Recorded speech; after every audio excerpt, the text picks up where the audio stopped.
Shalom, selamat hari Sabat. Selamat bergabung dalam Convergence in Christ. Umat Tuhan sekalian, Sabat ini kita akan menikmati berkat Tuhan melalui lagu-lagu pujian, acara rumah tangga, diskusi pelajaran sekolah Sabat, pelayanan perorangan, dan khotbah yang nantinya akan disampaikan oleh hamba Tuhan Pendeta Edward Talewongso MAR. Pendeta saat ini melayani sebagai Direktur Sekolah Sabat, Pelayanan Perorangan, dan Misi Advent, Gereja Masih Advent Hari ke-7, Daerah Misi Minahasa Utara dan Kota Bitung.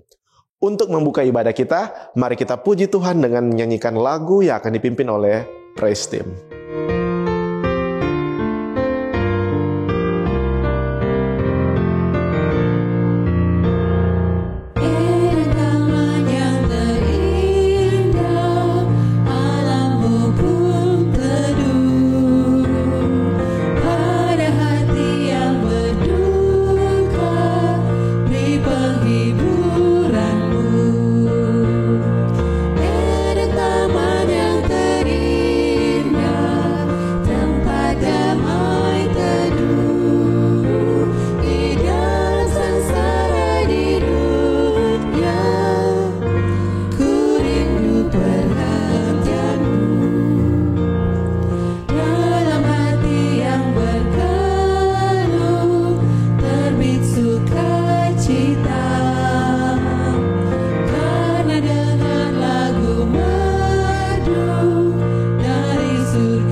Ayat hafalan pada Sabat ini terdapat di dalam Markus 10 ayat 45.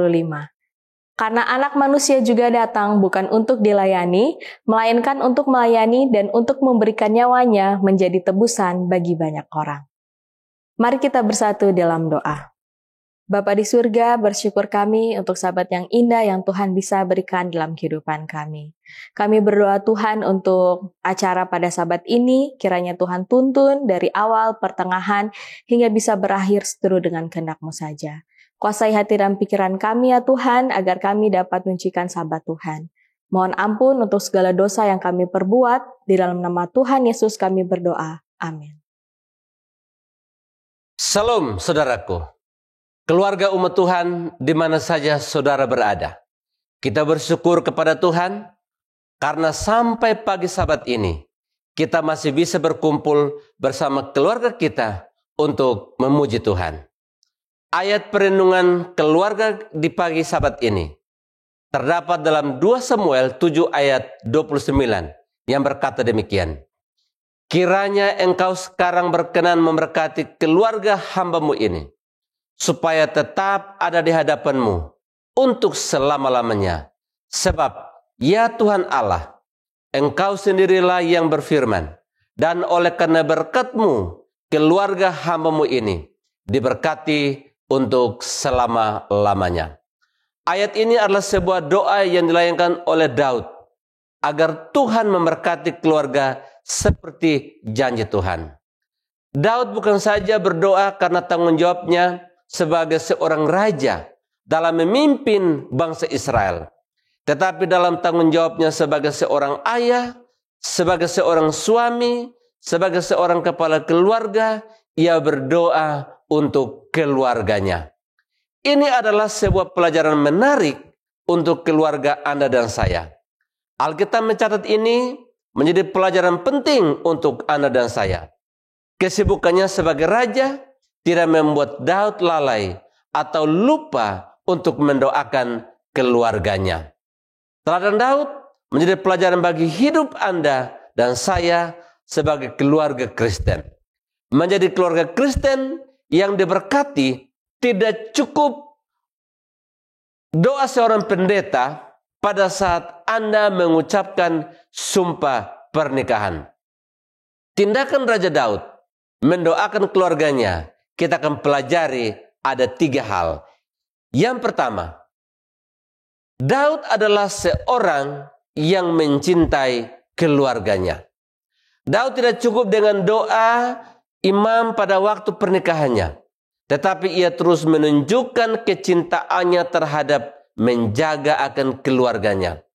Seorang ayah, seorang suami, seorang kepala keluarga yang baik, ia akan terus mendoakan keluarganya. Ia tidak akan kekurangan cinta di dalam keluarganya. Keluarga yang kurang harmonis, kurang cinta dalam keluarganya, bisa saja sang ayah, sang papa, sang suami, dia berhenti mendoakan keluarganya. Yang kedua, pelajaran yang kita dapatkan dari doa Raja Daud ini. Daud ingin menjaga komitmennya dalam pernikahan. Mengucapkan sebuah komitmen sangatlah mudah. Tetapi mempertahankan sebuah komitmen adalah hal yang sangat sulit. Doa adalah kunci untuk mempertahankan sebuah komitmen pernikahan. Daud menunjukkan seorang kepala keluarga yang setia pada komitmennya, oleh karena ia mendoakan keluarganya. Dan yang ketiga, Daud tidak ingin berkat jasmani dan berkat rohani hilang di dalam keluarganya. Saudara perhatikan ayat tadi, Daud berdoa, dia katakan, kiranya sekarang engkau berkenan memberkati keluarga hamba-Mu ini. Ingat saudaraku, Allah telah memberkati pernikahan sejak penciptaan, agar pasangan suami istri dan anak-anak dalam keluarga menikmati berkat-berkat pernikahan itu. Berkat jasmani dalam keluarga, ada kesehatan, ada umur panjang, ada kebahagiaan, ada kesuksesan dalam pekerjaan, ada keberhasilan anak-anak dalam pertumbuhan dan masa depan mereka. Berkat secara rohani, keluarga kita akan menjadi saksi atau menjadi berkat bagi orang lain. Terlebih yang paling penting, masing-masing keluarga kita boleh menikmati berkat kekekalan di dalam kerajaan Allah. Saudaraku yang diberkati oleh Tuhan, semoga doa Daud untuk keluarganya adalah menjadi doa bagi seluruh keluarga-keluarga umat Tuhan di mana saja saudara berada. Keluarga saudara akan diberkati secara jasmani maupun secara rohani. Kiranya Tuhan Yesus memberkati keluarga kita masing-masing. Amin.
Shalom, senang sekali boleh kembali menyapa sahabat-sahabat sekalian dalam program pendalaman Alkitab melalui pelajaran Sekolah Sabat bersama dengan kami Cornelius Media.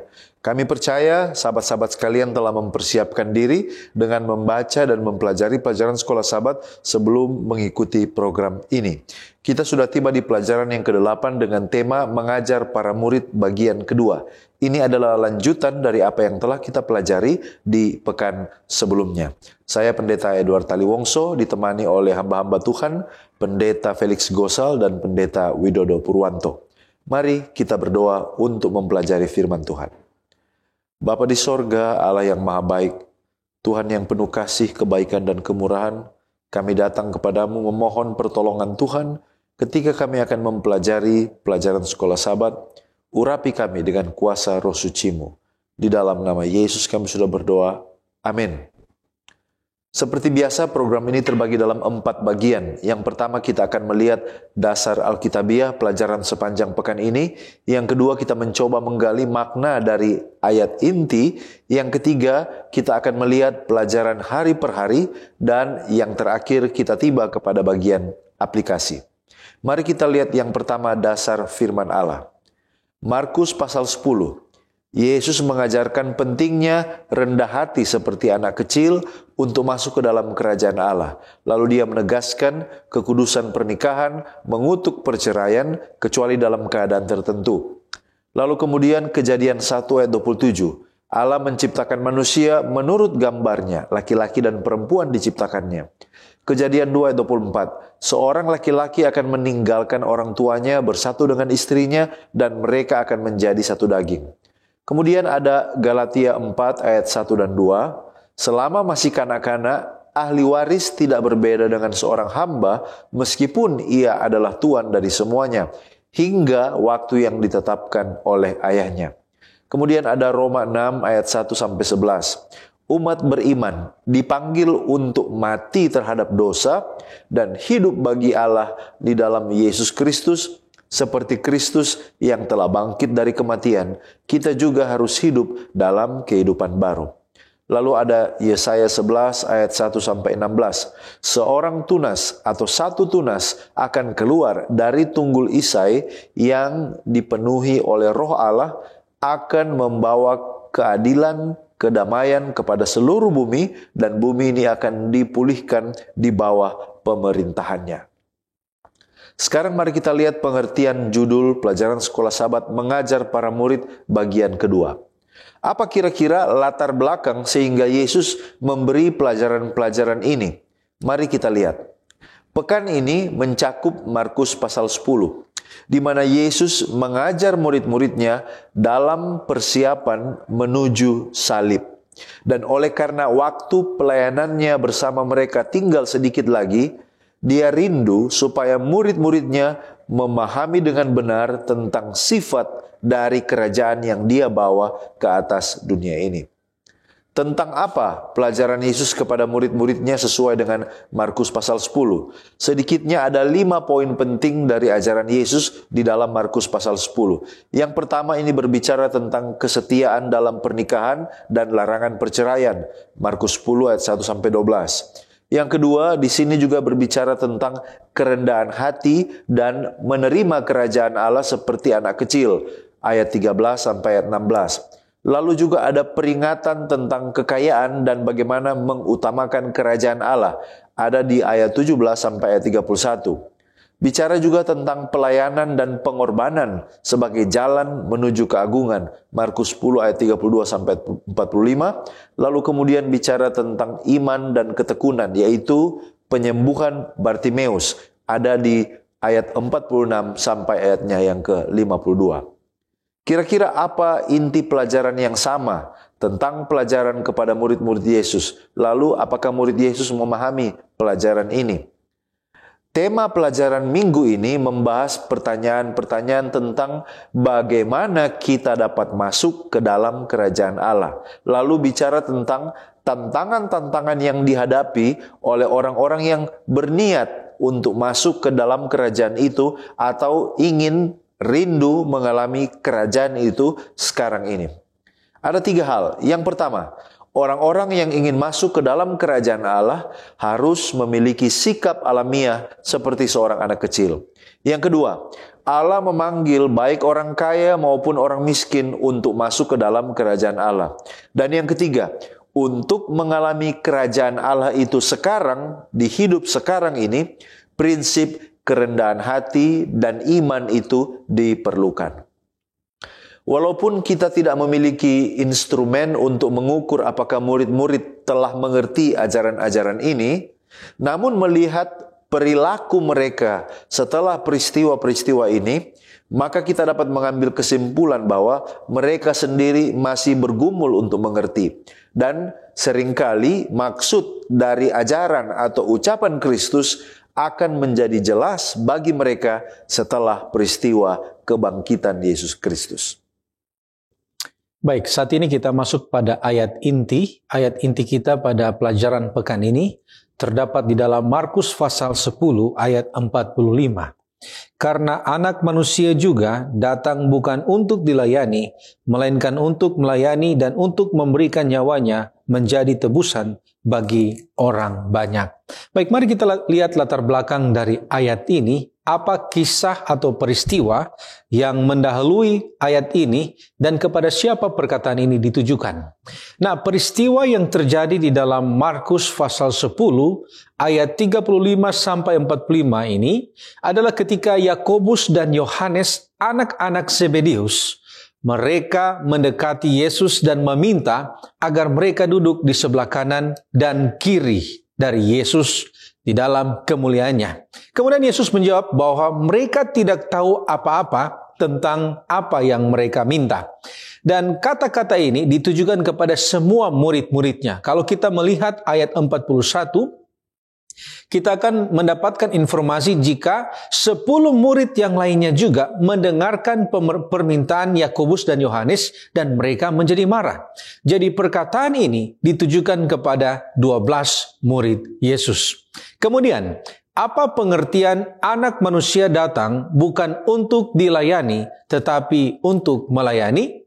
Mari kita lihat beberapa tanggapan scholars. Yang pertama dari Wayne Witherington III di dalam The Gospel of Mark, dia mengatakan bahwa Yesus menyatakan bahwa ia datang untuk mengembalikan tatanan sosial yang ada daripada mencari pelayanan dari orang lain seperti yang dilakukan pemimpin duniawi. Ia justru datang untuk melayani, bahkan memberikan nyawanya. Jadi bagian yang pertama ini kita dapat melihat bahwa Yesus ingin menyatakan tatanan yang baru. Oleh karena pada saat itu dunia sementara mempertunjukkan bahwa pemimpin itu harus dilayani. Tetapi di sini Yesus sementara mengungkapkan bahwa dia harus melayani orang lain. Dan begitu juga murid-muridnya.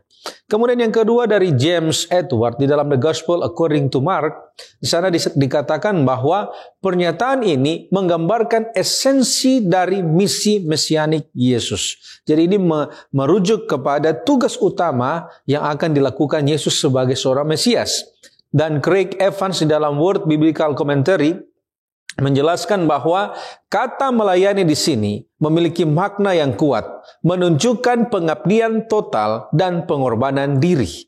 Yesus tidak hanya berbicara tentang tindakan melayani secara umum, tetapi merujuk pada pengorbanannya yang akan datang di kayu salib. Baik, di dalam ayat tema kita ada frase yang mengatakan bahwa memberikan nyawanya menjadi tebusan bagi banyak orang. Nah, apa pengertian tebusan dan siapa orang banyak yang dimaksudkan? Saudara-saudara, kata tebusan dalam ayat ini datang dari kata Yunani yaitu lutron. Dan kata ini berarti harga pelepasan atau harga pembebasan atau tebusan. Nah, kata ini hanya muncul di dalam ayat ini dan juga pada paralel cerita ini yang ditemukan di dalam Matius pasal 20 ayat 28. Dan di dalam Exegetical Dictionary of the New Testament, kata ini memiliki konotasi yang erat dengan kata atonement di dalam Perjanjian Lama.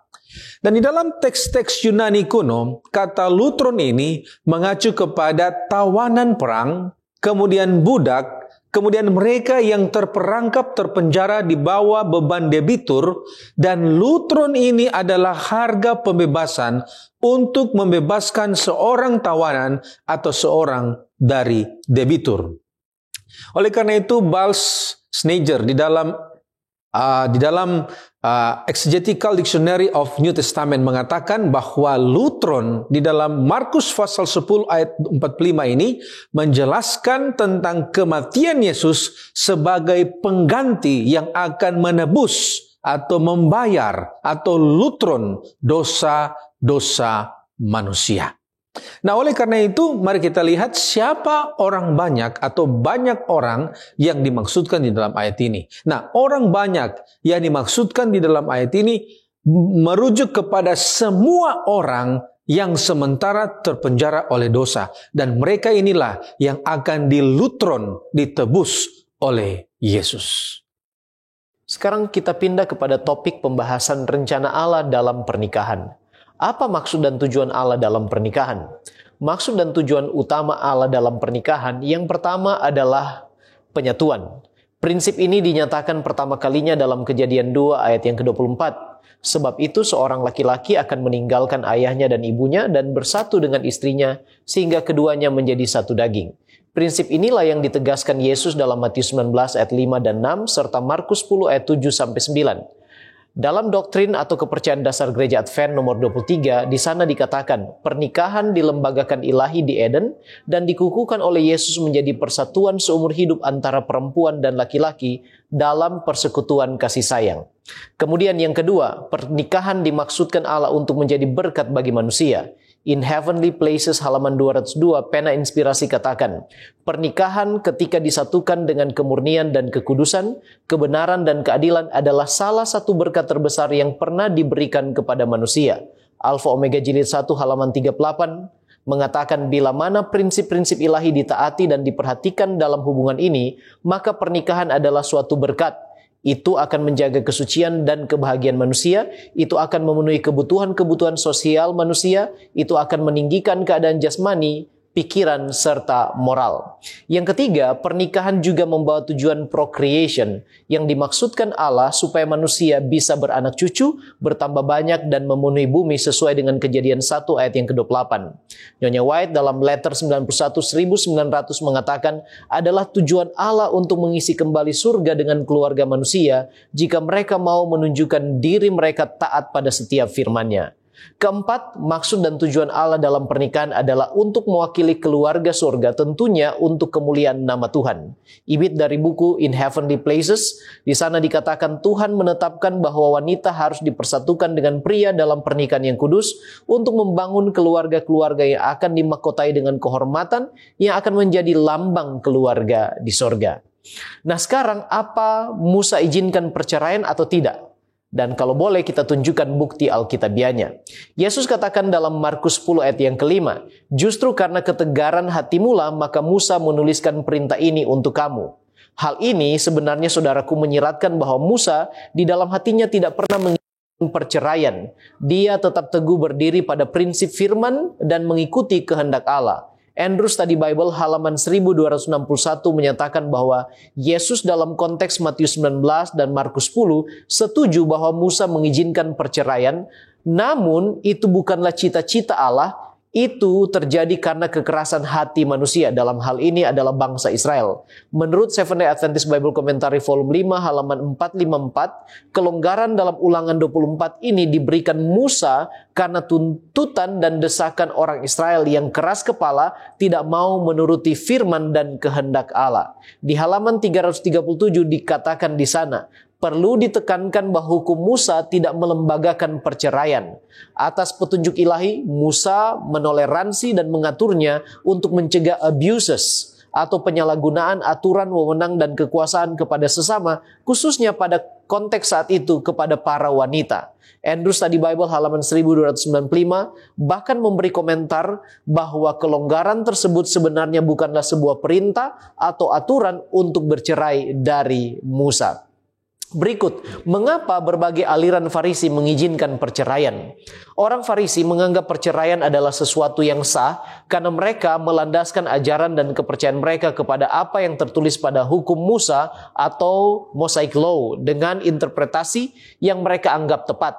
Interpretasi mereka terhadap Ulangan 24 inilah yang telah membangun pandangan dan budaya atas penerimaan perceraian walaupun dalam level ketetatan yang berbeda-beda antar satu golongan dengan golongan yang lain. Sebagai contoh, golongan Samai lebih ketat sementara golongan Hillel jauh lebih lunak. Hal ini juga dipengaruhi oleh budaya patriarkal di mana laki-laki akan selalu dominan terhadap wanita. Perlu diketahui bahwa orang Israel ketika mengambil seorang istri, maka istrinya dianggap sebagai properti di mana kekuasaan suami bersifat absolut. Itulah sebabnya Musa menulis aturan dalam Ulangan 24 yang sebenarnya untuk melindungi hak-hak para wanita Ibrani. Kurangnya pendalaman dalam penafsiran orang Farisi terhadap Ulangan 24 inilah yang menyebabkan mereka mengizinkan perceraian, bahkan menjadikan itu aturan yang sah. Sekarang mengapa ajaran Yesus sama sekali tidak izinkan perceraian? Kita tahu bahwa Allah konsisten terhadap firman, ketetapan, hukum, serta kehendaknya. Ketika ditanya oleh orang Farisi dengan sebuah pertanyaan menjebak tentang hukum Musa yang mengizinkan perceraian, Yesus mengarahkan telinga para pendengar pada apa yang tertulis dalam Kejadian 2 ayat yang ke-25, bahwa laki-laki akan bersatu dengan istrinya.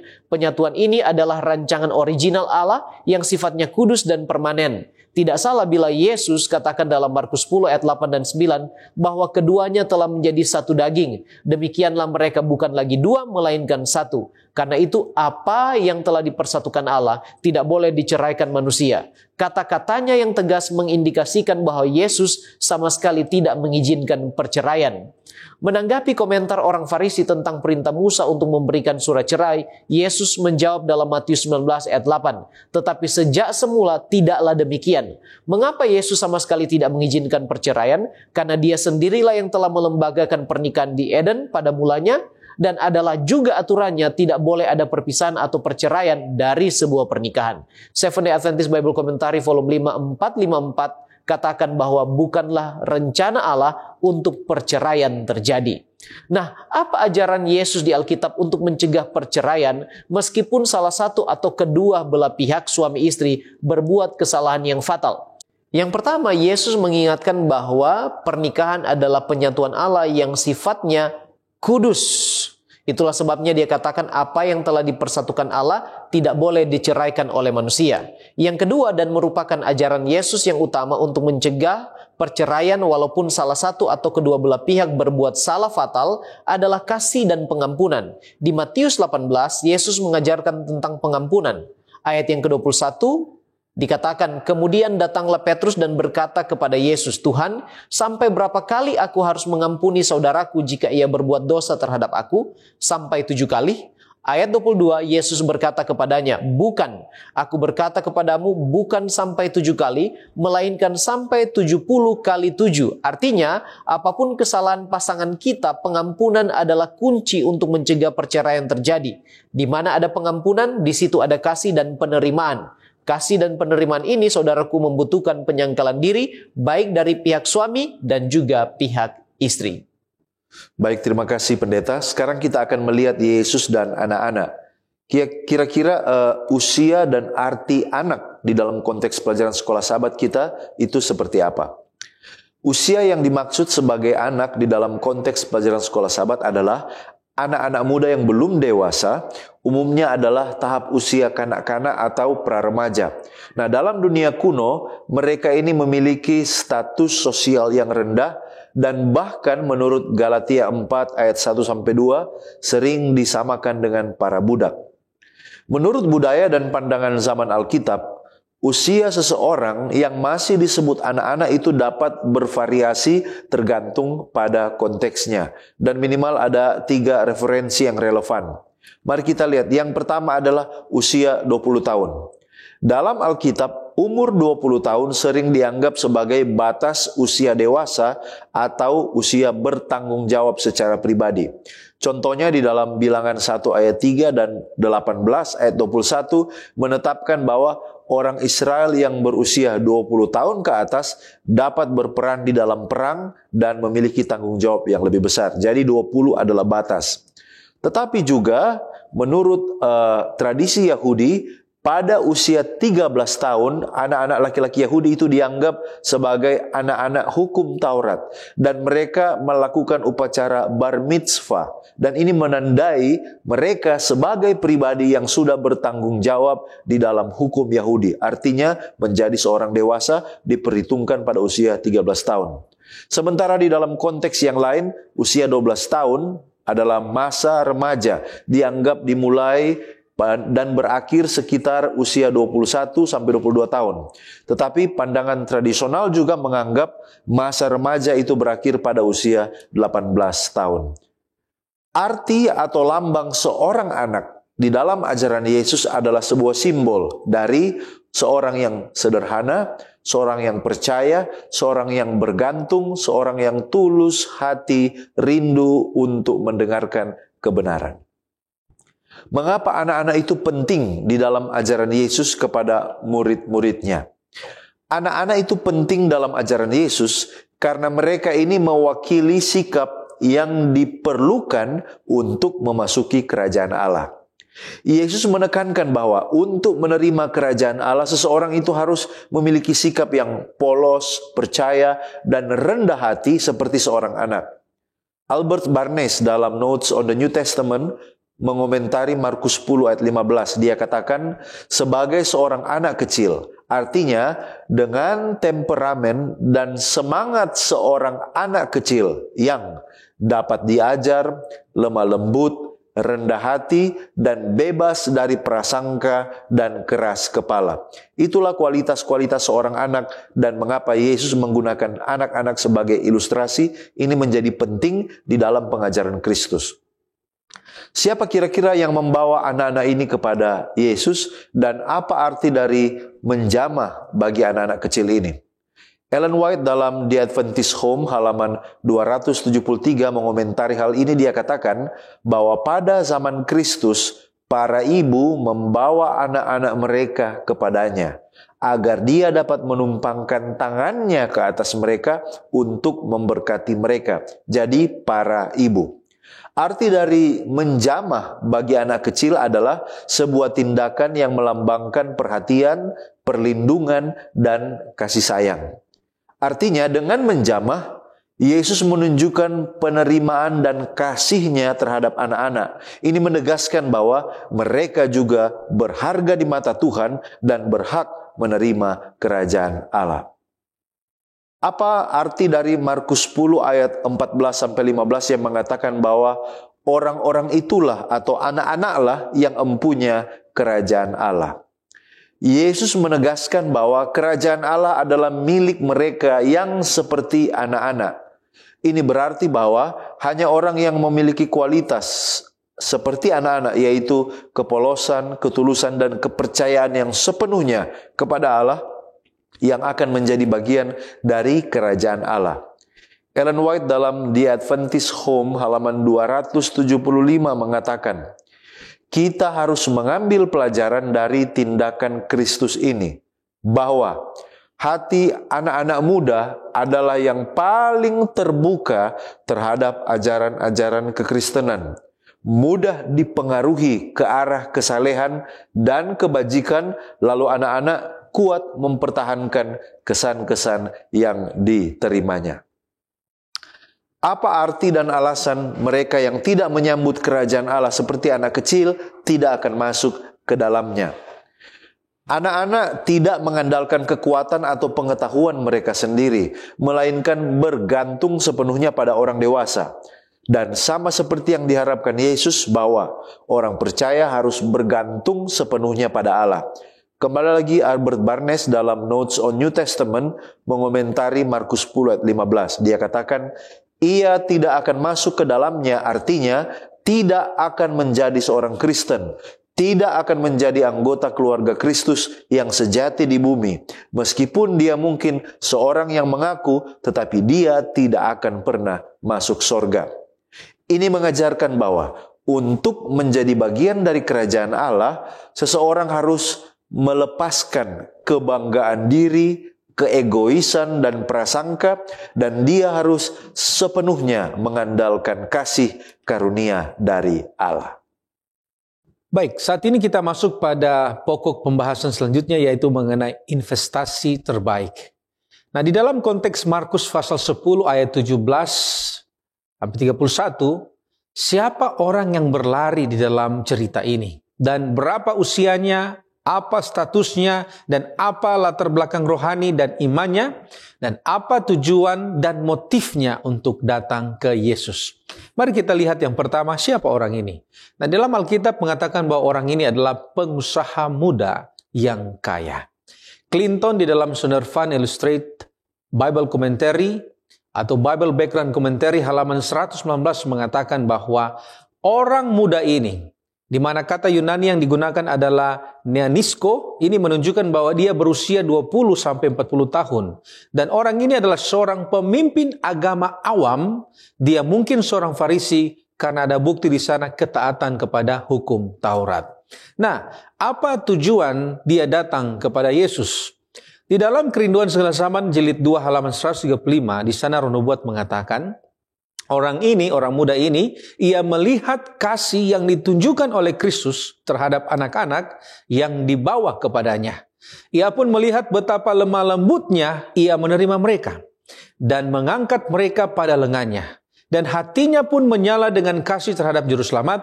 Ia merasakan suatu kerinduan untuk menjadi muridnya. Jadi di sini kita melihat bahwa orang muda ini, dia terkesan dengan Yesus dan dia mau menjadi murid Yesus.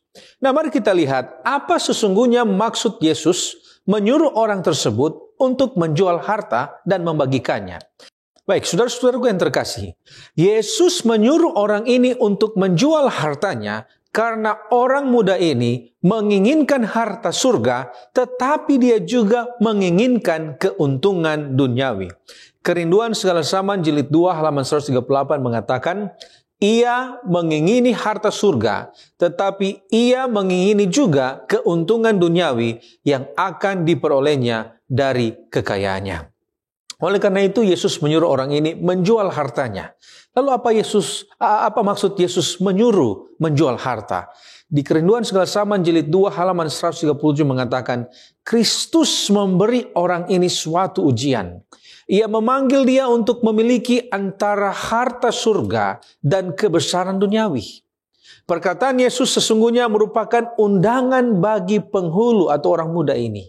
Pilihlah pada hari ini kepada siapa kamu akan beribadah. Dan pilihan ini terserah pada orang muda ini. Tetapi Yesus merindukan pertobatannya. Jadi kalau kita melihat kutipan ini, sebenarnya ada 3 alasan. Motif dari Yesus menyuruh orang ini menjual hartanya. Karena yang pertama, Yesus ingin memberikan ujian. Apakah orang ini serius, tulus? Dan kemudian yang kedua, Yesus menawarkan harta surga kepada dia. Dan yang ketiga, Yesus merindukan sebuah pertobatan terjadi pada orang muda ini. Nah, saudaraku yang terkasih, di dalam terjemahan New King James Version ada satu frase yang ditambahkan di sana, yaitu take up the cross. Nah, sebenarnya kata ini tidak muncul pada Alkitab bahasa Yunani Perjanjian Baru. Ini juga tidak muncul pada manuskrip awal seperti Codex Sinaiticus atau Codex Vaticanus dan lain sebagainya. Tetapi frase ini kemudian muncul pada manuskrip setelahnya seperti Byzantine manuskrip dan Codex Alexandrius dan lain sebagainya. Lalu apa alasan manuskrip ini memasukkan frase take up the cross? Paling sedikit ada 3 alasan. Yang pertama, oleh karena alasan harmonisasi. Kenapa?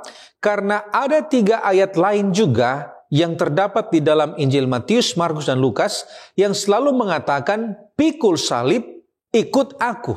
Oleh karena itu tujuannya adalah untuk terjadi konsistensi di dalam Injil, harmonisasi. Kemudian yang kedua oleh karena oral tradition. Oleh karena frase ini selalu familiar dan sangat familiar di antara orang-orang Yahudi.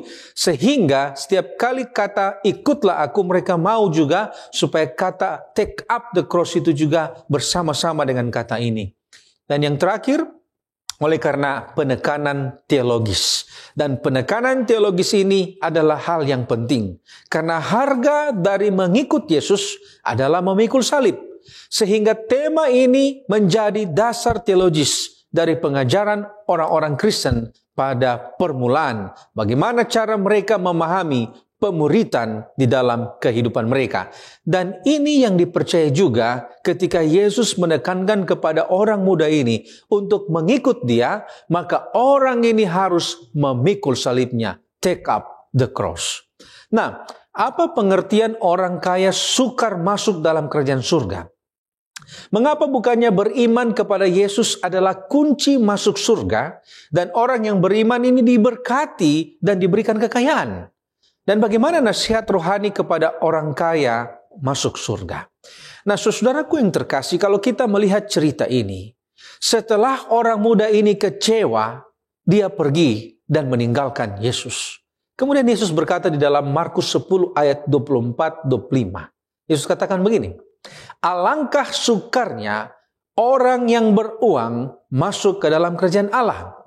Ayat 25, lebih mudah seekor unta melewati lubang jarum daripada seorang kaya masuk ke dalam kerajaan Allah. Saudara, ada banyak orang yang coba menjelaskan kata-kata ini dengan lorong yang sempit atau gate atau pintu yang sempit dan lain sebagainya. Tetapi saudara, ekspresi ini adalah ekspresi yang benar.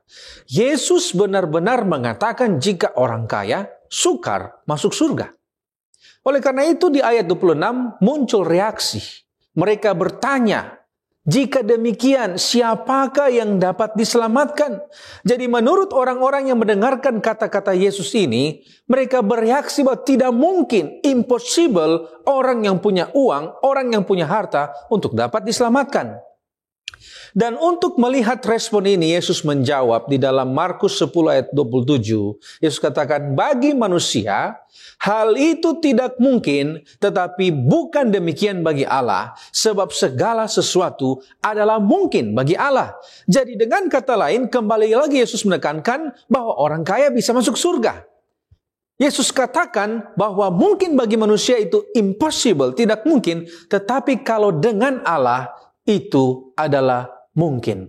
Dan kalau kita baca cerita ini nanti ketika mereka berkunjung di rumah Zakheus, orang kaya. Di sana Yesus memberikan kesaksian di dalam Lukas pasal 19 ayat 9. Hari ini telah terjadi keselamatan kepada rumah ini. Jadi Zakheus orang kaya dan Zakheus bisa selamat. Dan mereka melihat bahwa inilah yang dimaksudkan oleh Yesus. Tidak ada yang mustahil bagi Allah. Ketika hati diberikan kepada Allah, maka tidak ada yang mustahil. Dan buktinya Zakheus orang kaya bisa selamat. Nah, kita balik ke cerita tadi. Kemudian ketika Yesus mengatakan tidak ada yang mustahil bagi Allah, Petrus kemudian memberikan respon. Kami telah meninggalkan segala sesuatu dan mengikut Yesus. Markus 10 ayat 28. Jadi Petrus memberikan reaksi. Kami sudah meninggalkan segala sesuatu. Apa yang akan kami dapatkan?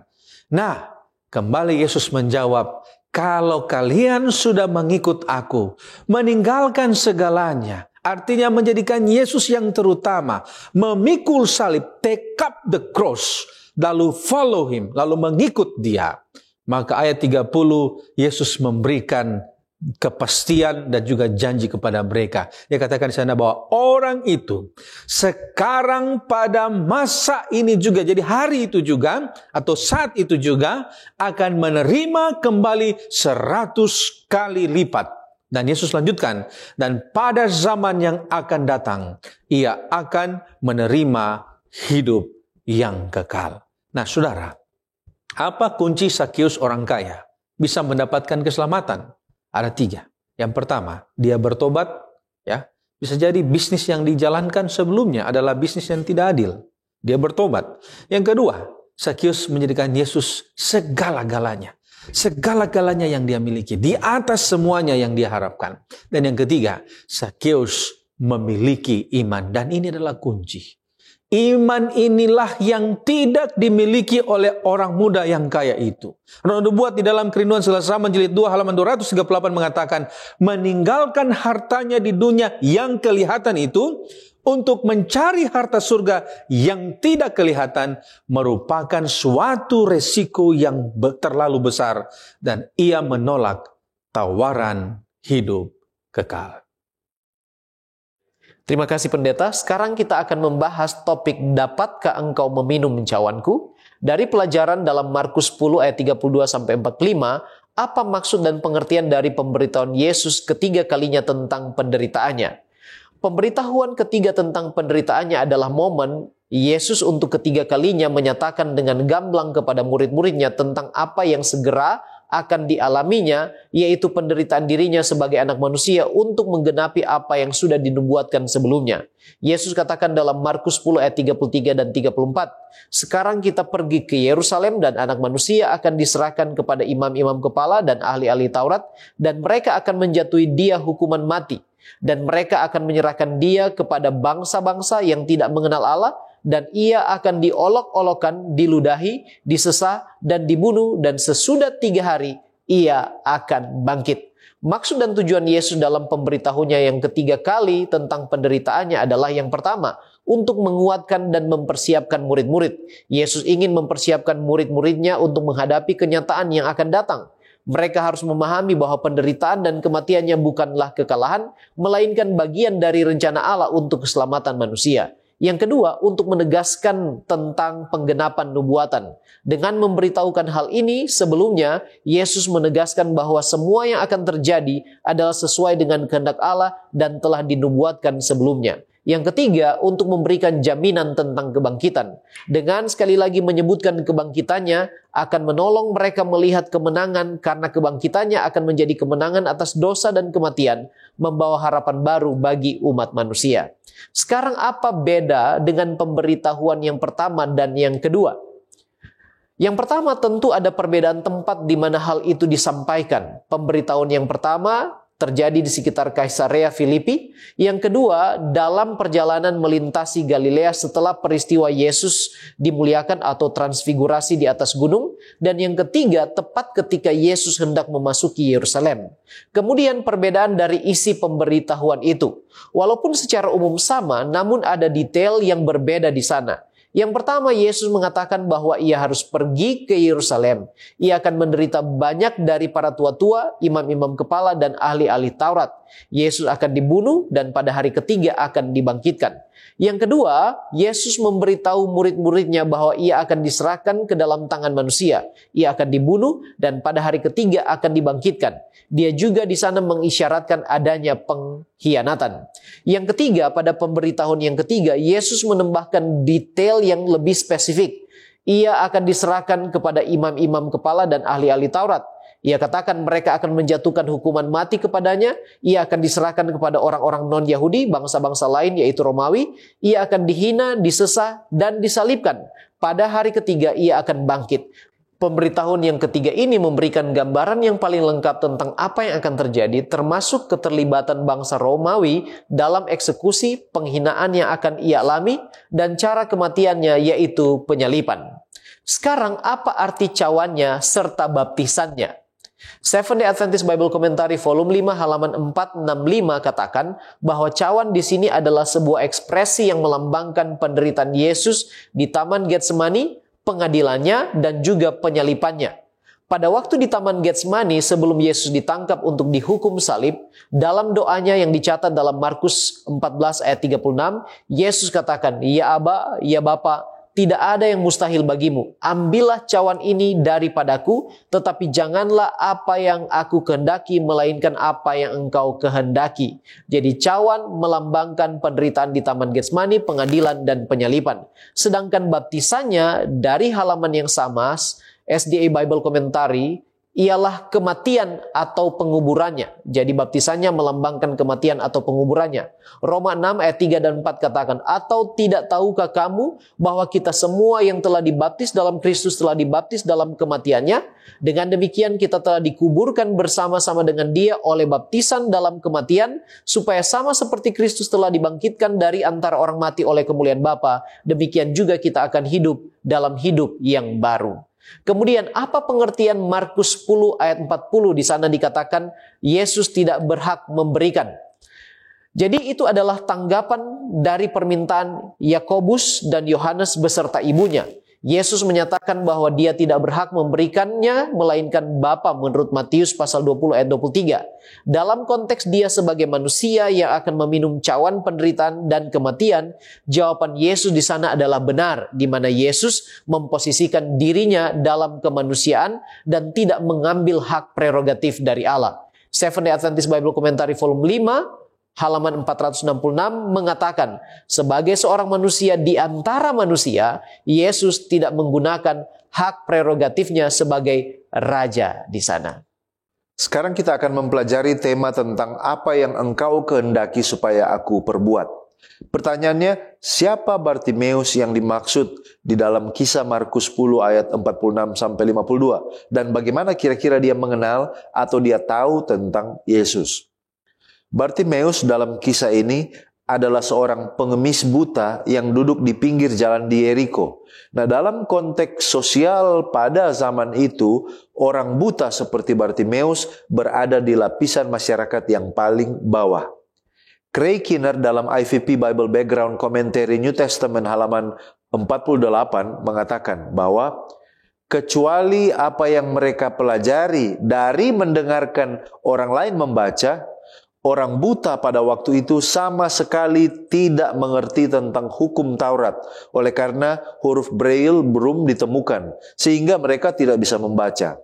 Oleh karena itu, mereka tidak dihormati sebagai orang yang beragama. Meskipun mereka dilindungi oleh hukum Musa, mereka ini tidak berdaya secara sosial, dan para pengikut Yesus sekalipun memandang permohonan keras orang buta ini sebagai sebuah gangguan.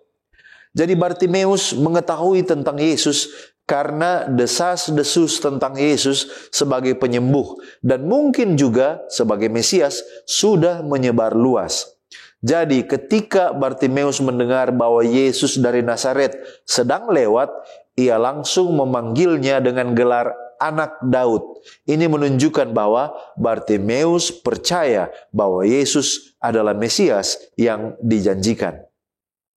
Apa kira-kira pelajaran dari penyembuhan Bartimeus dan apa makna pertanyaan Yesus kepada seorang Bartimeus? Minimal ada 3 pelajaran dari penyembuhan Bartimeus. Yang pertama, iman dan ketekunan.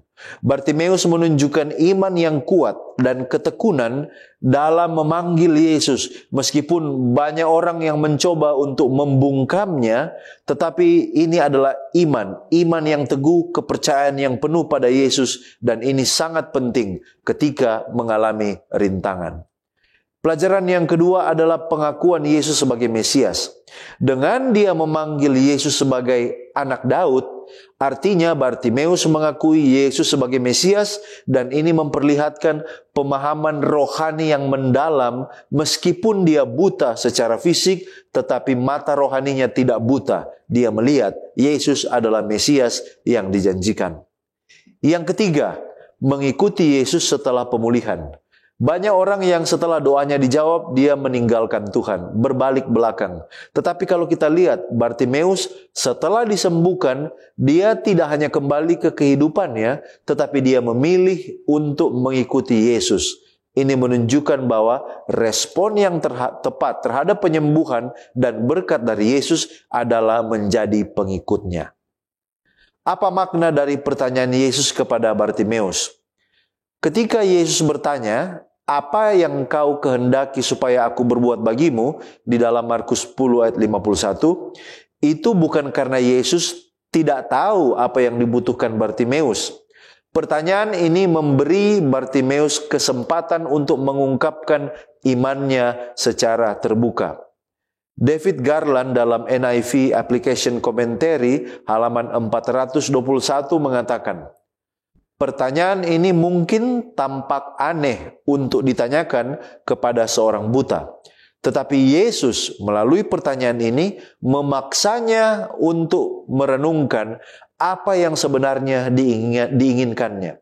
Dari jawabannya, Rabuni, aku ingin melihat, ini menunjukkan iman yang cukup untuk mengubahnya dari seorang buta yang mengemis di sepanjang jalan menjadi seorang yang melihat dan mengikuti Yesus di sepanjang jalan. Ia percaya bahwa Yesus mampu menggenapi Yesaya 35 ayatnya yang kelima dan dapat memberikan kepadanya penglihatan kepada orang buta. Baik, mari kita masuk pada pendalaman hari Jumat. Apakah sifat dan tabiat anak-anak yang digambarkan di dalam cerita ini yang disukai oleh Yesus?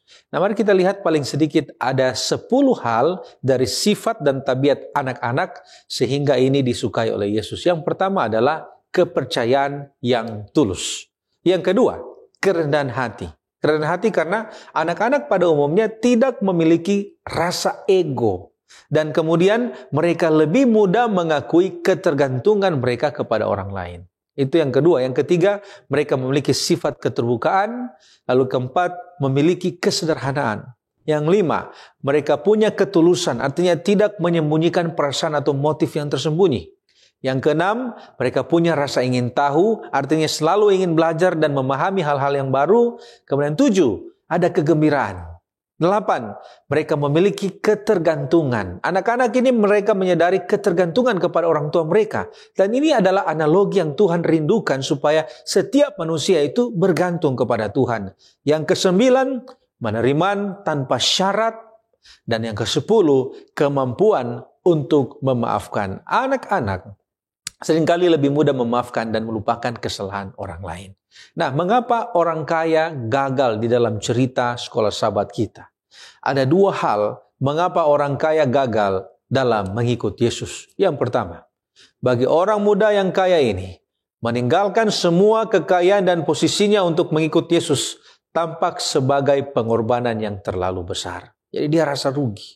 Yang kedua, ketidakmampuan untuk menyerahkan diri sepenuhnya kepada Tuhan. Jadi dia tidak bisa menyerahkan dirinya kepada Tuhan. Dia masih khawatir dengan kehidupannya. Dia masih memikirkan keuntungan-keuntungan dunia. Dan 2 hal inilah yang membuat orang ini gagal menjadi murid Yesus. Oleh karena itu, saudara-saudaraku yang terkasih, pelajaran sekolah sahabat kita sangat menekankan pentingnya penurutan dan penyerahan diri dalam mengikuti Yesus. Kebagian sejati halaman 57 mengatakan, kita tidak mendapatkan keselamatan dengan penurutan, karena keselamatan itu sendiri adalah pemberian Allah dengan cuma-cuma yang diterima oleh percaya. Tetapi Ronobot mengatakan, penurutan adalah buah-buah iman. Kemudian di halaman 39 masih di buku Kebagian Sejati, Ronobot mengatakan, dalam menyerahkan diri kita sendiri kepada Allah, kita harus meninggalkan semua hal-hal yang memisahkan kita daripadanya. Kenapa? Halaman 43. Melalui penyerahan yang tetap kepada Tuhan Allah, engkau sanggup menghidupkan kehidupan yang baru, yaitu hidup di dalam iman. Sekarang kita tiba kepada penutup dan aplikasi dari diskusi kita. Bagaimana kita dapat meminum cawan dan menerima baptisannya saat ini? Dalam kumpulan devotional Ellen G. White dengan judul Radiant Religion halaman 111, pena inspirasi katakan, janganlah kita berduka cita dan bersedih hati karena dalam hidup ini kita tidak luput dari kekecewaan dan penderitaan. Jika dalam pemeliharaan Allah kita dipanggil untuk menanggung cobaan, marilah kita menerima salib dan meminum cawan yang pahit itu dengan mengingat bahwa tangan Bapa yang mengangkatnya ke bibir kita. Kita bisa meminum cawan Yesus bila kita ikut menanggung beban penderitaan bagi pekerjaan misi Allah di dunia ini. 1 Petrus 2 ayat 21 katakan, sebab untuk itulah kamu dipanggil, karena Kristus pun telah menderita untuk kamu dan telah meninggalkan teladan bagimu, supaya kamu mengikuti jejaknya. Sedangkan untuk menerima baptisannya, kita harus mengalami perubahan hidup. Harus ada transformasi dalam kehidupan kita, meninggalkan cara-cara hidup yang lama, yang penuh dengan dosa. Roma 6 ayat 5 dan 6 katakan, sebab jika kita telah menjadi satu dengan apa yang sama dengan kematiannya, kita juga akan menjadi satu dengan apa yang sama dengan kebangkitannya. Karena kita tahu bahwa manusia lama kita telah turut disalibkan supaya tubuh dosa kita kehilangan kuasanya, agar jangan kita menghambakan diri lagi kepada dosa. Apakah orang Kristen di sini boleh menjadi kaya? Dan bagaimana caranya untuk menjadi kaya? Tidak ada larangan dalam Alkitab untuk orang Kristen menjadi kaya. Bahkan adalah salah satu berkat Tuhan untuk orang Kristen hidup dalam kelimpahan. Namun Allah itu Maha Tahu untuk mempercayakan kekayaan bagi mereka yang bisa mempertanggungjawabkan kepercayaannya dengan memberikan kekayaan tentunya. Yesus mengingatkan dalam Lukas 12 ayat 15 untuk kita sangat berhati-hati terhadap segala jenis ketamakan dan cinta akan uang. Sebaliknya, mengumpulkan harta di sorga yang dianjurkan oleh Yesus. Sebab menurut 1 Timotius 6 ayat 10, cinta akan uang adalah akar dari segala kejahatan yang akan menghalangi pribadi kita punya hubungan yang erat dan bertumbuh di dalam Tuhan. Testimonies for the Church, volume 6 halaman 452 dan 453 katakan, Alkitab tidak mengutuk orang menjadi kaya jika ia memperoleh kekayaannya dengan cara yang jujur. Kekayaan akan menjadi berkat jika kita menganggapnya sebagai milik Tuhan yang harus diterima dengan rasa syukur, dan dengan rasa syukur dikembalikan kepada Sang Pemberi. Nah, sekarang bagaimana bisa kita mendapatkan kekayaan? Aspek dan upaya pertama adalah meminta kepada Tuhan dan berserah kepada kehendak-Nya. Sebab Ulangan pasal 8 ayat 18 katakan, tetapi haruslah engkau ingat kepada Tuhan Allahmu, sebab Dialah yang memberikan kepadamu kekuatan untuk memperoleh kekayaan dengan maksud meneguhkan perjanjian yang diikrarkannya dengan sumpah kepada nenek moyangmu seperti sekarang ini. Itu aspek yang pertama. Aspek yang pertama ini harus dibarengi dengan upaya. Aspek yang kedua yaitu usaha, kerajinan, serta kerja keras. Amsal 10 ayat 4 katakan, tangan yang lamban membuat miskin, tetapi tangan orang rajin menjadikan kaya. Kemudian aspek yang ketiga adalah pengelolaan keuangan, di mana kita harus mengutamakan Tuhan sebagai prioritas utama kita. Matius 6 ayat 33 katakan, tetapi carilah dahulu kerajaan Allah dan kebenarannya, maka semuanya akan ditambahkan kepadamu. Kemudian ingat, ada kewajiban untuk memberikan persembahan dan persepuluhan. Sesuai Maleakhi 3 ayat 10, bawalah seluruh persembahan persepuluhan itu ke dalam rumah perbendaharaan, supaya ada persediaan makanan di rumahku, dan ujilah aku, firman Tuhan semesta alam, apakah aku tidak membukakan bagimu tingkap-tingkap langit dan mencurahkan berkat kepadamu sampai berkelimpahan. Serta perlu diingat, atau kita perlu perhatikan, bahwa kita ada untuk memperhatikan sesama. Amsal 19 ayat 17, siapa menaruh belas kasihan kepada orang yang lemah, memiutangi Tuhan yang akan membalas perbuatannya itu. Nah, sekarang bagaimana cara kita mempertahankan pernikahan? Kolose pasal 3 ayat 13, 14, 18, dan juga 19. Dan di atas semuanya itu kenakanlah kasih sebagai pengikat yang mempersatukan dan menyempurnakan. Hendaklah damai sejahtera Kristus memerintah dalam hatimu, karena untuk itulah kamu telah dipanggil menjadi satu tubuh. Dan bersyukurlah. Hai istri-istri, tunduklah kepada suamimu sebagaimana seharusnya kepada Tuhan. Hai suami-suami, kasihilah istrimu dan janganlah berlaku kasar terhadap dia.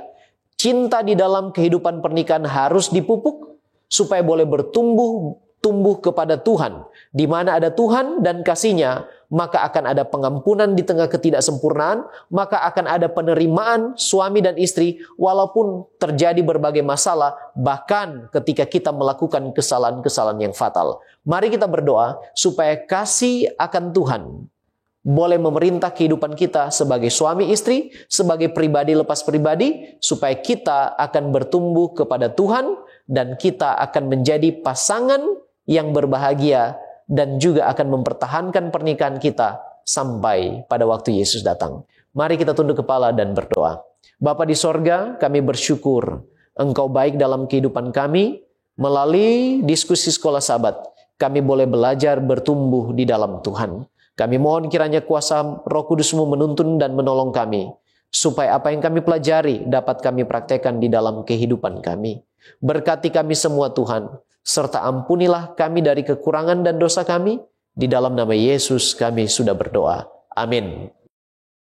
Shalom, selamat hari Sabat. Puji Tuhan, kembali lagi kita boleh mendengarkan motivasi untuk pelayanan perorangan, bagaimana kita boleh menjangkau orang di sekeliling kita. Kalau saudara sudah biasa berolahraga, kemudian saudara-saudara sudah lama tidak berolahraga, dan ketika saudara berolahraga lagi, saudara akan mengalami rasa sakit di bagian-bagian tubuh tertentu. Mungkin kaki, mungkin juga tangan, kemudian pinggang, dan lain sebagainya. Itu berarti tubuh kita mengirim informasi bahwa kita sudah tidak sering lagi berolahraga. Dan saya secara pribadi sering merasakan akan hal ini. Ketika saya lama tidak berolahraga, lalu kemudian saya main sepak bola, maka pada malam hari kaki-kaki saya begitu rasa sakit. Nah, ketika kita melayani Tuhan, ketika kita terbiasa melayani Tuhan, maka kebiasaan melayani Tuhan itu akan terbentuk dan kita akan senang untuk melayani Tuhan. Sebenarnya melayani Tuhan tidak boleh ada kata istirahat. Karena ketika kita beristirahat dalam konteks kita tidak mau lagi untuk bekerja, dan ketika kita bekerja lagi, itu akan menimbulkan rasa sakit di dalam kerohanian kita, di dalam tubuh rohani kita. Waktu saya kecil, saya lihat papa saya, dia membajak ladang dengan 2 ekor sapi, kiri dan kanan. Jadi kebun itu dibersihkan dengan 2 ekor sapi. Dan saya sering memperhatikan 2 ekor sapi ini adalah sapi yang besar. Jadi sapi yang besar, kemudian sapi-sapi ini juga bisa membahayakan papa saya atau juga kami keluarga. Karena kalau dia mengejar kita lalu kemudian menanduk kita, ini bisa berbahaya. Tetapi kenapa sapi-sapi ini mudah dikendalikan? Pertama, mereka sudah dilatih, sama seperti ayat firman Tuhan dalam 1 Timotius 4 ayatnya yang ke-8 berkata, latihan badani terbatas gunanya. Jadi latihan badani terbatas, tetapi ibadah itu berguna dalam segala hal. Karena mengandung janji, baik untuk hidup ini maupun untuk hidup yang akan datang.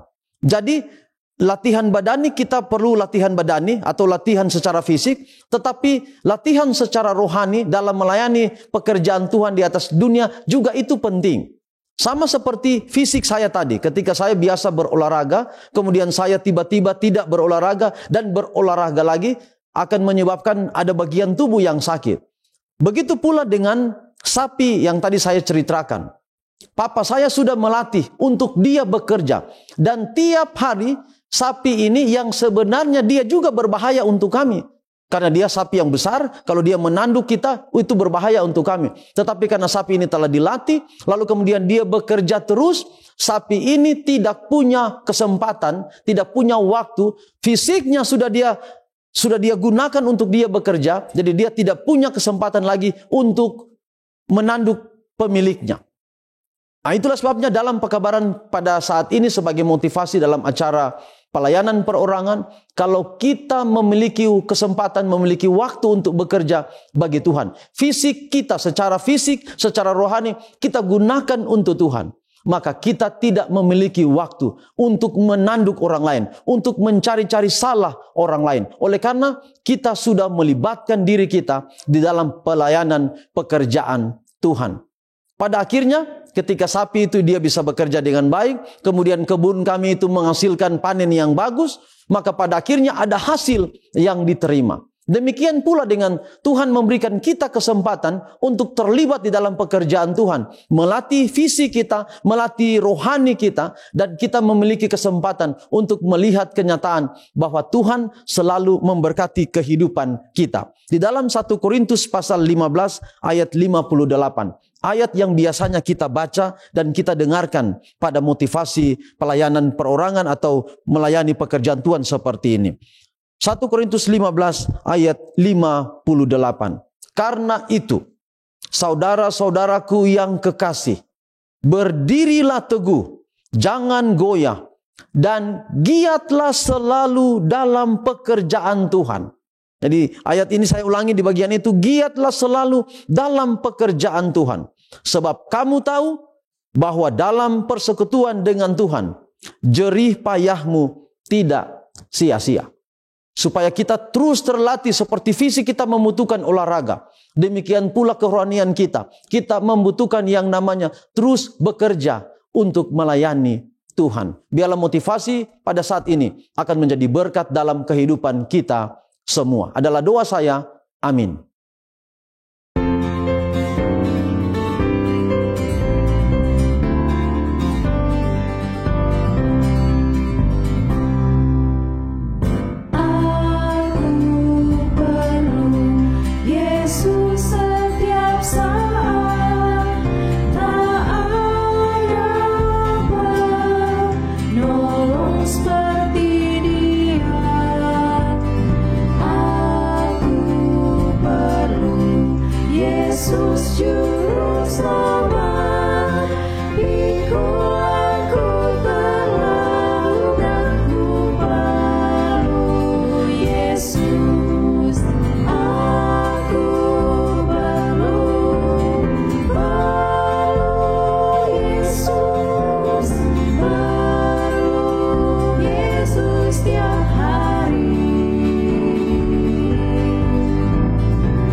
Mari berdoa.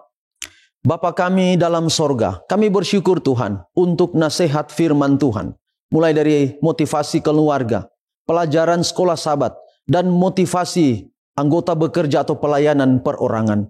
Biarlah kiranya kami dituntun melalui firman Tuhan ini akan tetap setia kepada Tuhan, bekerja bagi Tuhan, giat di dalam pekerjaan Tuhan. Karena kami yakin percaya, Tuhan telah menyediakan upah yang besar di dalam kerajaan sorga. Biarlah meteraikan firman Tuhan di hati kami, menuntun kami menjadi umat-umat Tuhan yang setia dan giat dalam pekerjaan Tuhan. Memberkati acara kami selanjutnya. Kami sudah berdoa dalam nama Yesus Tuhan dan Juru Selamat kami. Amin. Ayat panggilan berbakti pada Sabat ini terdapat di dalam Markus 12 ayat 41 sampai 44. Kami akan membacakan secara berganti-gantian, kemudian pada ayat terakhir kita akan bacakan bersama-sama. Markus 41 dengan perikop persembahan seorang janda miskin. Pada suatu kali, Yesus duduk menghadap peti persembahan dan memperhatikan bagaimana orang banyak memasukkan uang ke dalam peti itu. Banyak orang kaya memberi jumlah yang besar. Lalu datanglah seorang janda yang miskin dan ia memasukkan 2 peser, yaitu 1 duit. Maka dipanggilnya murid-muridnya dan berkata kepada mereka, "Aku berkata kepadamu, sesungguhnya janda miskin ini memberi lebih banyak daripada semua orang yang memasukkan uang ke dalam peti persembahan. Sebab mereka semua memberi dari kelimpahannya, tetapi janda ini memberi dari kekurangannya. Semua yang ada padanya, yaitu seluruh nafkahnya." Mari kita berbakti dalam roh dan kebenaran.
Mari kita tunduk kepala dan kita satu dalam doa.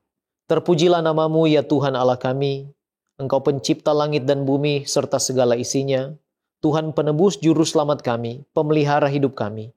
Engkau adalah Tuhan atas hari Sabat. Kami bersyukur ya Tuhan untuk setiap berkat-Mu yang Engkau anugerahkan kepada kami, untuk kesempatan kami boleh datang bersama merayakan Sabat, serta sujud beribadah kepadamu ya Tuhan. Pada kesempatan kali ini, kami datang merendahkan diri di hadapan-Mu, mengaku kami manusia berdosa. Tuhan ampunilah kami dari segala pelanggaran dan dosa kami. Sucikan tahirkan kami dengan kuasa-Mu ya Tuhan. Dan biarlah kepada kami masing-masing diberi hati yang baru dan roh yang baru. Tuhan, pada kesempatan ini, ketika kami akan mendengarkan suara-Mu ya Tuhan, kiranya Engkau urapi kami dengan kuasa Roh Kudus, supaya penyembahan kami boleh berkenan di hadapan-Mu, supaya kami diberi hati yang dapat mengerti maksud-maksud-Mu ya Tuhan. Dan biarlah firman Tuhan yang akan kami dengarkan sebentar boleh menguatkan iman pengharapan kasih kami kepadamu dan menolong kami untuk tetap setia sampai Maranatha. Diberkati hamba-Mu Pendeta Edward Taliwongso, Engkau urapi beliau dengan kuasa Roh Kudus, terangi pikirannya, dan kiranya taruh hikmat-Mu di lidahnya Tuhan, sehingga dia boleh berkata-kata seturut dengan kehendak-Mu. Bapa di sorga, kami mau berdoa untuk sahabat-sahabat kami, di mana saja mereka berada. Diberkatilah mereka di dalam segala aspek kehidupan mereka. Anugerahkan kesehatan, kekuatan, anugerahkan keberhasilan, anugerahkan kepada mereka perlindungan, bahkan curahkan berkat. Engkau membuka tingkap-tingkap langit, mengisi lumbung perbendaharaan mereka, supaya tidak ada di antara mereka yang berkekurangan, bahkan berkelimpahanlah mereka di dalam kasih dan rahmat Tuhan. Tuhan, kami mau berdoa bagi mereka yang sakit, kiranya Tuhan jamah tubuh mereka berikan kesembuhan. Atau yang sedang mengalami pergumulan yang lain dalam hidup mereka, kami percaya Tuhan mengenal mereka. Tuhan tilik mereka satu persatu dan berikan kemenangan. Jikalau mereka berdoa berseru kepada Tuhan, dengarkanlah seruan mereka dan jawablah doa-doa mereka sesuai dengan kasih dan rahmat-Mu sendiri. Terima kasih banyak Bapa di sorga, ke dalam tangan-Mu kami serahkan kehidupan kami. Penyembahan kami biarlah berkenan di hadapan-Mu, sebab kami berdoa, membawa diri kami kepadamu, di dalam nama Yesus Kristus Tuhan dan Juru Selamat kami. Haleluya. Amin.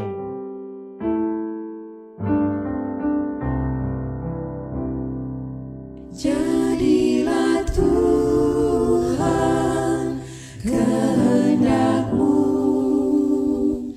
Engkaulah Khalik, aku debu.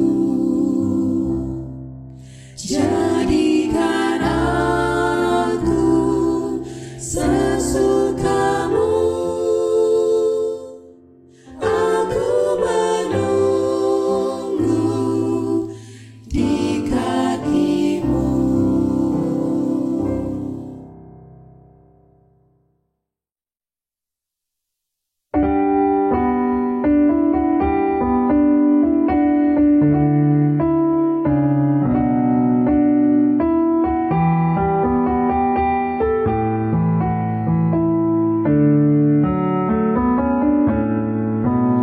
Dia mempedulikan engkau,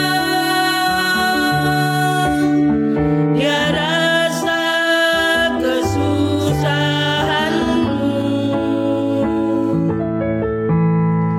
dimanapun kau berada. Dia cinta dan jaga engkau. Dia mempedulikan engkau. Percayalah kepadanya, datang sekarang menjemputnya, sebab Dia akan mempedulikan engkau. Marilah semua ikut cinta Yesus, cinta bagai purnama bulan dan bintang. Ingat janji Tuhan bagimu, bagiku, surga mulia kan jadi milik kita. Dia mempedulikan engkau.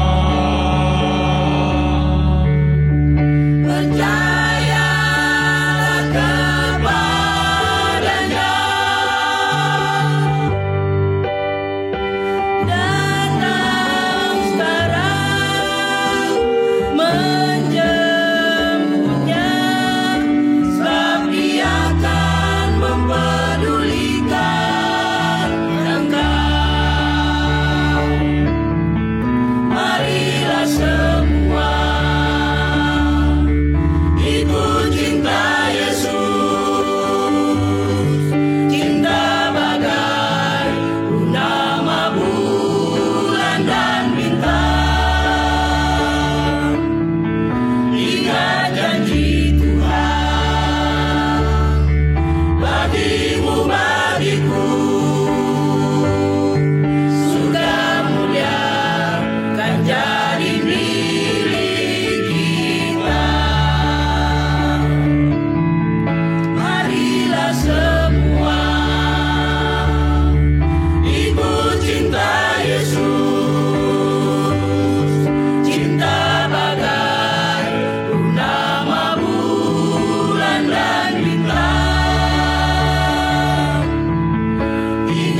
Ayat tema kita pada hari Sabat ini terdapat dalam Markus 12 ayat 41.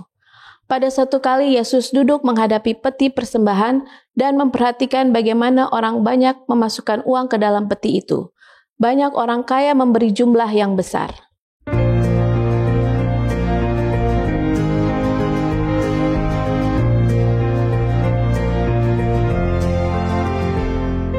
hear the voice of Jesus calling.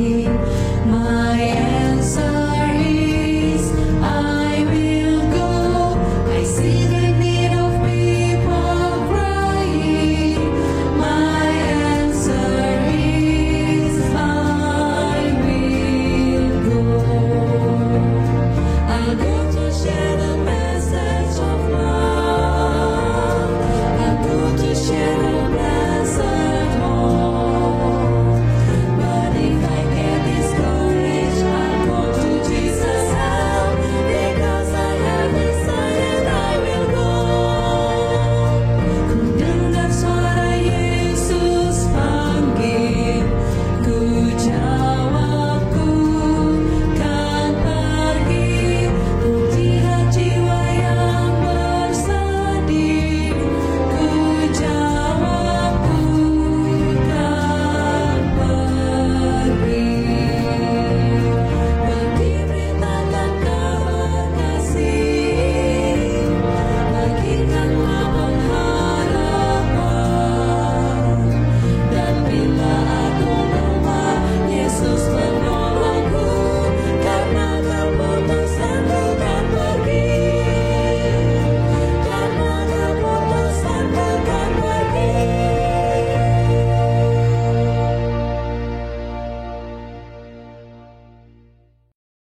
Shalom, salam sejahtera di dalam kasih Tuhan kita Yesus Kristus. Senang sekali boleh kembali menyapa sahabat-sahabat sekalian di dalam program penyembahan kita, ibadah kita pada hari Sabat ini. Sebelum kita akan mempelajari firman Tuhan, mari kita tunduk kepala sejenak untuk meminta pertolongan memahami firman-Nya. Bapa Tuhan kami, Allah yang maha baik, kami bersyukur oleh karena kasih-Mu, oleh karena berkat-Mu, oleh karena pertolongan-Mu. Pada hari Sabat ini, kembali lagi kami mau duduk dekat kaki Yesus dan rindu untuk mendengarkan sabda-Nya.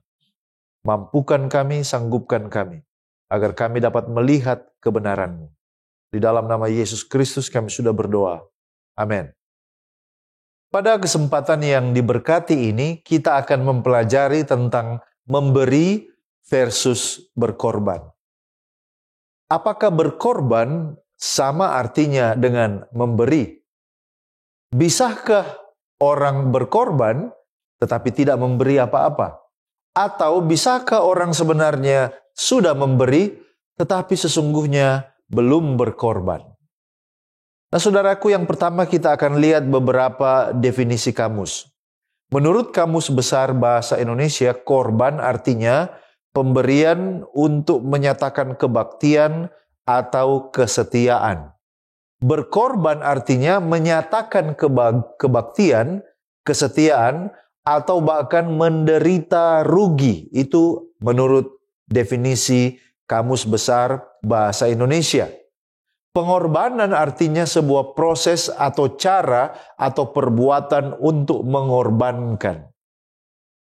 Nah, menurut Kamus Bahasa Inggris, kata berkorban itu memiliki beberapa arti. Artinya giving up something valued. Artinya menyerahkan sesuatu yang sangat bernilai, sangat berharga. Atau juga bisa berarti loss in giving up something value. Artinya menderita kerugian oleh karena menyerahkan sesuatu yang sangat berharga di dalam hidup ini.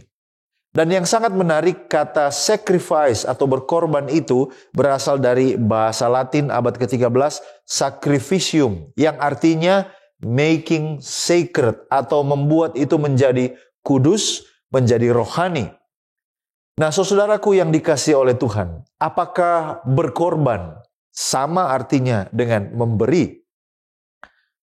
Seorang yang bernama Mother Teresa pernah berkata, "A sacrifice to be real must cost, must hurt, must empty ourselves." Artinya, sebuah pengorbanan untuk menjadi pengorbanan yang nyata harus ada harga yang dibayar. Harus ada yang tersakiti dan harus mengosongkan diri supaya benar-benar itu disebut sebagai sebuah pengorbanan. Jadi sekali lagi, pada kesempatan ini kita akan mempelajari memberi versus berkorban. Apakah memberi sudah pasti berkorban? Untuk mengilustrasikan poin yang ingin saya angkat, kita akan mempelajari sebuah cerita yang sangat terkenal di dalam Alkitab, cerita tentang seorang janda dengan persembahannya. Ini dicatat di dalam Markus 12 ayat 41 sampai ayatnya yang ke-44. Kalau kita baca di sana, Yesus mengatakan, pada suatu kali Yesus duduk menghadapi peti persembahan dan dia memperhatikan bagaimana orang banyak memasukkan uang ke dalam peti itu. Banyak orang kaya memberi jumlah yang besar. Kalau saudara perhatikan ayat ini, mari kita garis bawahi kata-kata Yesus memperhatikan bagaimana orang banyak memasukkan uang. Saudaraku, walaupun mungkin itu luput dari perhatian sesama manusia, tetapi Tuhan memperhatikan bagaimana cara kita untuk menaruh atau melepaskan persembahan kita di dalam pundi-pundi persembahan. Tuhan melihat dan Tuhan memperhatikan. Dan kalau kita lihat mundur sedikit sebelum cerita ini, di Markus 12 ayat 38 sampai 41, artinya tepat sebelum cerita janda miskin ini, kita akan lihat bagaimana konteksnya. Di ayat 38, Markus pasal 12 dikatakan, dalam pengajarannya Yesus berkata, hati-hatilah terhadap ahli-ahli Taurat yang suka berjalan-jalan memakai jubah panjang dan suka menerima penghormatan di pasar, yang suka duduk di tempat terdepan di rumah ibadat dan di tempat terhormat dalam perjamuan. Lalu ayat 40, yang menelan rumah janda-janda, sedang mereka mengelabui mata orang dengan doa yang panjang-panjang. Mereka ini pasti akan menerima hukuman yang lebih berat. Saudaraku, terlebih khusus kita garis bawahi di ayat 40, Yesus sebelum bercerita tentang atau konteks sebelum cerita tentang janda miskin, di sana Yesus menegur sikap dari para pemimpin agama Yahudi, dan salah satu yang Yesus soroti adalah bagaimana mereka dengan mengelabui, dengan menggunakan hukum-hukum dan tradisi manusia, menelan rumah janda-janda, mengambil keuntungan dari janda-janda di zaman mereka. Lalu kemudian muncullah cerita yang sudah kita baca tadi. Nah, saudaraku, di sini kita lihat tentang bagaimana kerelaan hati dari seorang janda ini. Dia tidak memiliki mentalitas bahwa dia adalah orang yang perlu untuk dibantu. Dia tidak memiliki mentalitas bahwa ketika para pemimpin yang ada di bait suci menggunakan cara-cara curang untuk memperoleh keuntungan, termasuk mengambil keuntungan dari orang-orang seperti dia, seorang janda yang tidak berdaya, lalu kemudian dia akan berhenti untuk membawa persembahannya di bait suci. Sesungguhnya kalau kita baca di dalam Ulangan 26 ayat 12, Ulangan 26 ayat 12 mengatakan, apabila dalam tahun yang ketiga, tahun persembahan persepuluhan, engkau sudah selesai mengambil segala persembahan persepuluhan dari hasil tanahmu, maka haruslah engkau memberikannya kepada, ada 3 kelompok. Yang pertama orang Lewi, yang kedua orang asing, dan kelompok yang ketiga adalah anak yatim dan kepada janda, supaya mereka dapat makan di dalam tempatmu dan menjadi kenyang. Artinya, saudaraku, di dalam cerita ini, janda ini sebenarnya adalah yang justru berhak untuk menerima bantuan. Tetapi dia tidak playing victim. Dia tidak memposisikan dirinya sebagai korban.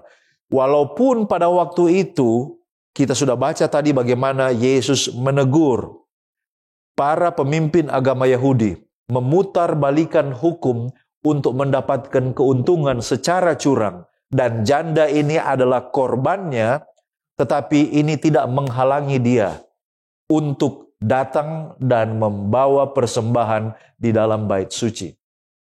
Artinya, di dalam pemikiran janda ini, walaupun sesungguhnya menurut aturan perjanjian lama, dia layak untuk dibantu, dia layak untuk menerima bantuan dari persembahan, tetapi di sini justru dia sendiri dengan segala yang dia punya, dengan segala keterbatasannya, dia datang untuk membawa dan menaruh persembahannya, semua yang dia punya pada waktu itu. Saudaraku, dia tidak pernah mempermasalahkan keadaan atau situasi yang sementara terjadi di dalam bait suci.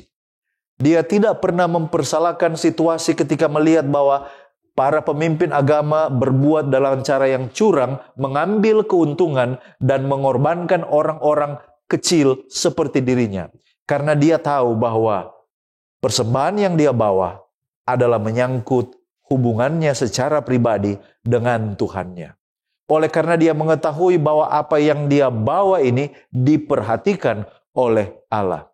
Oleh karena dia tahu bahwa Allah sebagai sumber utamanya yang akan menopang kehidupannya di tengah-tengah kemiskinannya. Saudaraku, kita bisa saja memberi di tengah-tengah kelimpahan kita. Tetapi sesungguhnya itu belum merupakan sebuah pengorbanan. Tetapi janda yang sederhana ini memberikan yang jumlahnya di dalam mata manusia mungkin tidak bernilai. Tetapi di mata sorga, dia bukan hanya memberi sesuatu, tetapi dia juga telah berkorban. Oleh karena dia memberikan sesuatu yang sangat berharga. Sesudah dia memberikan persembahan ini, bisa saja tidak ada lagi yang ada padanya. Bisa saja dia tidak lagi memiliki jaminan bagaimana hari-hari ke depan, bagaimana dia bisa hidup ketika dia sudah memberikan semua yang dia punya masuk ke dalam pundi-pundi bait suci. Dari pelajaran ini, dari ungkapan Yesus di dalam cerita ini kita bisa melihat bahwa mereka yang berbuat curang di dalam bait suci dan mengambil keuntungan dari orang-orang yang terpinggirkan akan menerima akibatnya pada waktunya. Tetapi janda ini menyerahkan semuanya kepada Tuhan dan dia membawa persembahannya, dia memberi dan dia juga berkorban oleh karena dia yakin bahwa ini menyangkut hubungan pribadinya, ungkapan syukurna, cinta kasihnya kepada Allah yang telah memberkati kehidupannya walaupun di tengah-tengah kemalangan dan kemiskinan. Saudaraku, di dalam buku Sons and Daughter of God halaman 11 alinea yang kedua, dalam penebusan Allah telah menyatakan kasihnya dalam pengorbanan, bukan hanya sekedar memberi, tetapi dalam pengorbanan. Pengorbanan yang begitu luas dan dalam dan tinggi sehingga tidak terukur. Karena begitu besar kasih Allah akan dunia, sehingga ia telah mengaruniakan anaknya yang tunggal. Saudaraku, kemudian di dalam buku yang sama, alinea keempat, karunia Tuhan kepada manusia tidak dapat dihitung. Tidak ada yang disembunyikan. Allah tidak akan mengizinkan dikatakan bahwa dia dapat melakukan lebih banyak atau menyatakan kepada umat manusia ukuran kasih yang lebih besar. Tidak ada lagi yang lebih besar. Di dalam karunia Kristus, Allah telah memberikan seluruh surga. Dengan kata lain, apa yang dilakukan oleh kealahan, apa yang dilakukan oleh Yesus Kristus untuk datang menebus saudara dan saya, bukan hanya sekedar memberi, tetapi dia sungguh-sungguh berkorban. Bukan sebagian, tetapi di dalam Kristus, dia memberikan seluruh surga demi keselamatan saudara dan saya. Dan sesungguhnya inilah yang membedakan kekristenan, dan seluruh agama besar yang lain di dunia. Agama besar yang lain di dunia menyatakan bahwa kita membawa sesuatu kepada dewa atau dewi atau apapun yang namanya yang disembah itu. Kita membawa persembahan kita membawa korban kita, mengharapkan supaya ilah atau dewa atau dewi itu berbelas kasihan dan memberkati kita. Itulah yang diajarkan oleh agama-agama besar di dunia ini. Tetapi di dalam kekristenan, kita menemukan yang sebaliknya. Di dalam kekristenan kita menemukan bahwa Allah lah yang lebih dahulu datang menjadi manusia dan memberikan anaknya berkorban demi keselamatan manusia. Lalu sesudah itu dia bertanya kepada kita umat manusia, maukah kita menerima pengorbanan anaknya yang tunggal, Yesus Kristus? Itulah sebabnya saudaraku, ada begitu banyak orang yang bahkan rela mati, memberikan segala-galanya, nyawa, harta, demi untuk Yesus Kristus.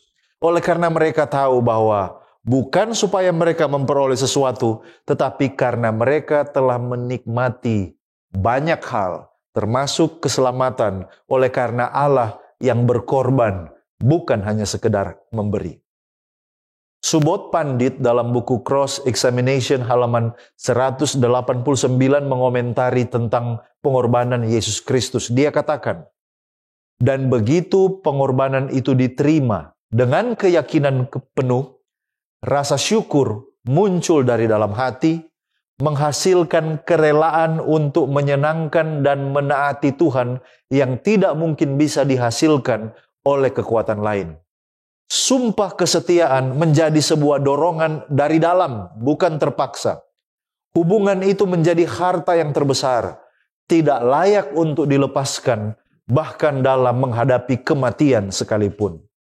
Inilah sebabnya mengapa kekristenan adalah yang paling banyak menghasilkan martir atau syuhada, atau orang-orang yang bahkan rela melepaskan nyawa mereka sekalipun mereka tidak ingin melepaskan kebenaran iman mereka kepada Yesus Kristus.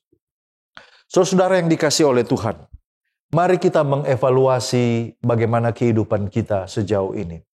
Seberapa banyak yang sudah kita berikan untuk Tuhan.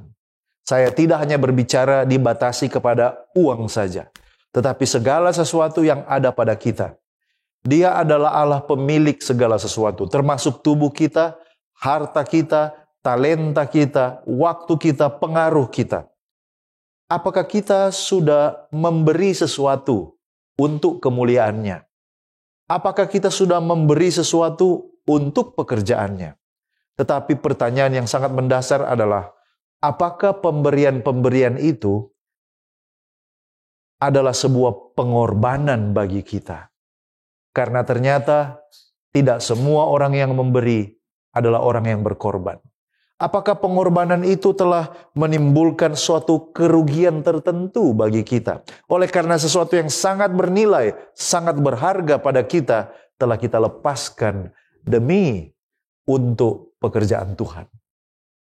Saudaraku, ada perbedaan yang sangat mendasar antara memberi dan berkorban. Dan contoh pengorbanan pada siang hari ini, kita sudah belajar dari persembahan janda yang miskin ini. Dia sungguh-sungguh berkorban, oleh karena dia tahu pengorbanan yang dia lakukan diperhatikan oleh Tuhan. Mungkin kita tidak memperoleh tepuk tangan atau penghargaan, apresiasi dari manusia. Tetapi kita tahu bahwa setiap pengorbanan yang kita berikan, setiap usaha yang telah kita buat, adalah diperhatikan oleh Allah, dan Allah sendiri yang akan membalas semua pengorbanan itu. Allah telah datang dalam rupa manusia dan berkorban segala-galanya demi saudara dan saya. Dan dia menawarkan korban ini kepada saudara dan saya. Maukah kita menerima pengorbanannya? Maukah kita hidup setia, rela memberikan segala sesuatu demi untuk kemuliaannya? Kalau itu yang menjadi jawaban saudara, maka saya rindu untuk berdoa bagi Anda. Kiranya Tuhan akan menolong saudara dan saya dalam hidup ini untuk benar-benar membuat suatu pengorbanan yang berarti bagi kemuliaan nama Tuhan. Amin. Mari kita berdoa. Bapa Tuhan kami, Allah yang penuh kasih, kami bersyukur sekali lagi pada hari Sabat ini kami boleh menyembah Engkau.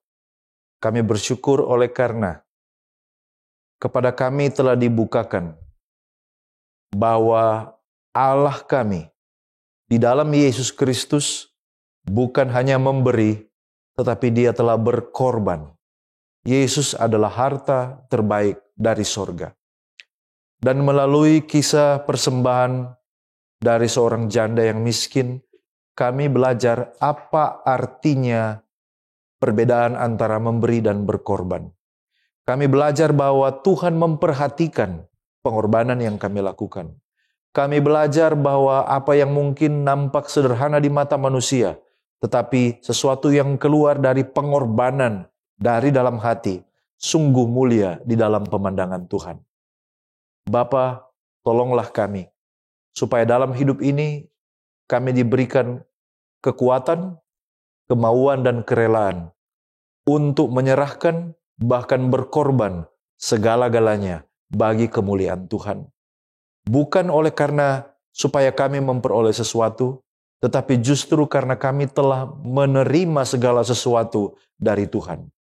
Yesus Kristus telah mati di atas kayu salib adalah pemberian dari sorga, segala isi sorga. Tolonglah kami, mulai dari saat ini, membaktikan kehidupan kami. Kami rela memberikan waktu, tenaga, uang, talenta, pengaruh, segala sesuatu yang ada pada kami, dikorbankan untuk kemajuan, pelayanan, pekerjaan Tuhan, untuk membawa hormat kemuliaan bagi nama Tuhan saja. Terima kasih Bapa, biarlah sahabat-sahabat yang sudah mendengarkan firman Tuhan ini dan ibadah yang sudah kami laksanakan, semuanya akan membawa berkat dalam kehidupan kami. Tuhan memberkati kami hari ini dan seterusnya kami tetap setia di dalam Engkau. Kami sudah berdoa hanya di dalam nama Yesus Kristus, Tuhan dan Juru Selamat kami. Amin.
Puji Tuhan, seluruh rangkaian ibadah Sabat ini telah selesai.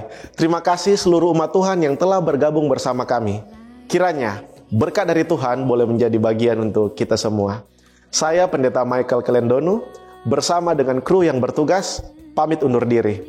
Kita akan berjumpa kembali minggu depan dalam program yang sama, Convergence in Christ, hanya di Cornelius Media, Bridge to the Truth.